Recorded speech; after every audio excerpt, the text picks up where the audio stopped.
एक तरफ विद्यालयों में, बिहार के तमाम विद्यालयों में अर्धवार्षिक परीक्षा का आयोजन किया जा रहा है, जिसमें सभी शिक्षकों को दूसरे विद्यालय में प्रतिनियोजित किया गया है शिक्षक के रूप में। और वहीं दूसरी तरफ शिक्षकों के प्रशिक्षण के लिए 23 तारीख से 28 तारीख के लिए प्रशिक्षण का पत्र भी निर्गत कर दिया गया है। अब ये समझ नहीं आ रही है कि लोग किस किस पत्र का आदेश माने। अब शिक्षक ट्रेनिंग करे कि परीक्षा में जो वीक्षण का कार्य मिला हुआ वो करे, क्योंकि अधिकतर विद्यालयों की स्थिति है कि एक-एक विद्यालय से 3-3 4-4 शिक्षक को प्रशिक्षण में लगा दिया गया है। ऐसे परिस्थिति में प्रशिक्षण समझिए को एक नासूर घाव बन के सामने आया है। यह प्रशिक्षण हो सकता था कि अगली सप्ताह में भी आयोजन किया जा सकता था, लेकिन बिहार सरकार के जो आलाधिकारी हैं, पता नहीं किस गुमान में रहते हैं, किस आदेश का पालन करते हैं, कैसे करते हैं, ये समझ से परे है। एक तरफ वीक्षण का कार्य जो शिक्षक कर रहे हैं, उसमें ऑलरेडी पहले से वो वहाँ पर प्रतिनियुक्त हैं। अब ऐसे परिस्थिति में वैसे शिक्षकों का नाम दिया गया है जो ऑलरेडी वीक्षण का कार्य कर रहे हैं। अगर उन्हें प्रशिक्षण में जैसे ही वो जाएंगे तो विद्यालय में वीक्षण कार्य करने वाले शिक्षक की उपस्थिति कम हो जाएगी, और ऐसे परिस्थिति में विद्यालयों में जो वीक्षण कार्य है वो प्रभावित होगा। लेकिन बिहार सरकार के जो आलाधिकारी हैं, आप पत्र देख सकते हैं। इस पत्र में 23 तारीख से लेकर के 28 तारीख का जो शेड्यूल बना हुआ है प्रशिक्षण का, उस प्रशिक्षण में जाने के लिए पत्र निर्गत कर दिया गया है। और वीक्षण के कार्य के संबंध में भी कोई चर्चा इस पत्र में नहीं किया गया है। ऐसे परिस्थिति में शिक्षक उपापोह की स्थिति में है कि एक पत्र पहले से जो निर्गत है उस आदेश को माने, या दूसरा पत्र जो निर्गत है प्रशिक्षण में जाने के लिए उस आदेश को माने। तो इस तरीके से उपापोह की स्थिति बनी हुई है। शिक्षक असमंजस में पड़ जाते हैं।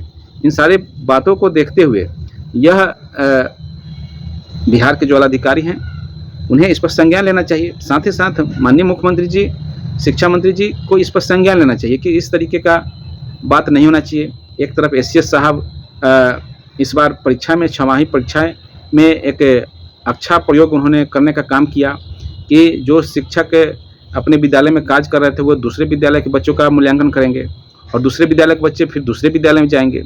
यानी कि एक अच्छा पहल था, और उस पहल में एक समझिए तो डिस्टर्बेंस बनने का काम ये प्रशिक्षण कर रहा है।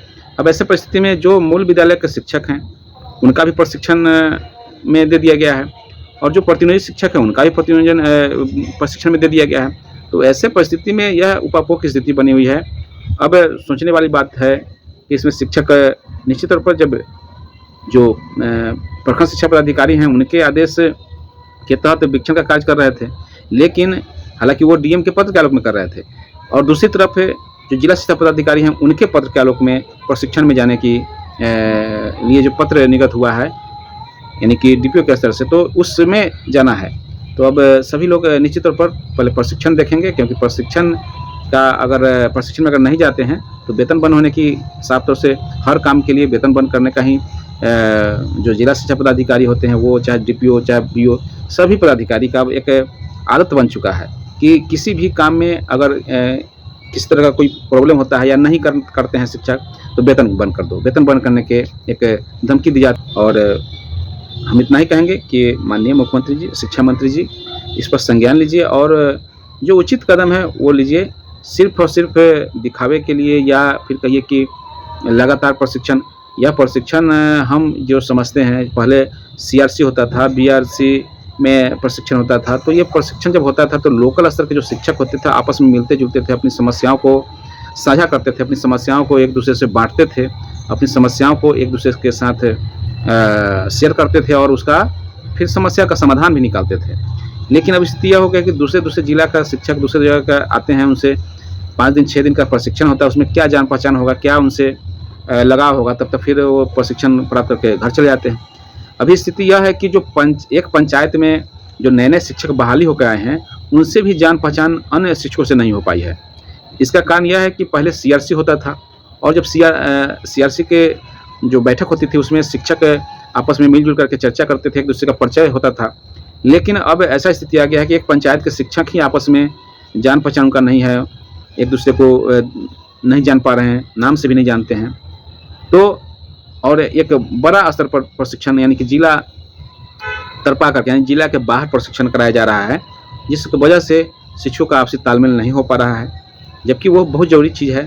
ये पहले का जो पूर्व का जो था प्रशिक्षण का तरीका वो बेहतर था, हम जहाँ तक समझते हैं। लेकिन अब जो प्रशिक्षण का तरीका आया है वह मेरे समझ से अभी तक तो प्रशिक्षण जो भी लोग ले रहे हैं कागज़ों तक ही सीमित है, और इस प्रशिक्षण के नाम पर राशि का जो खेला खेला जा रहा है वो किसी से छुपा नहीं है।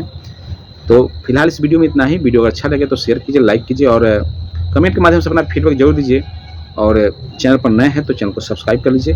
धन्यवाद। जय हिंद, जय भारत, जय शिक्षक।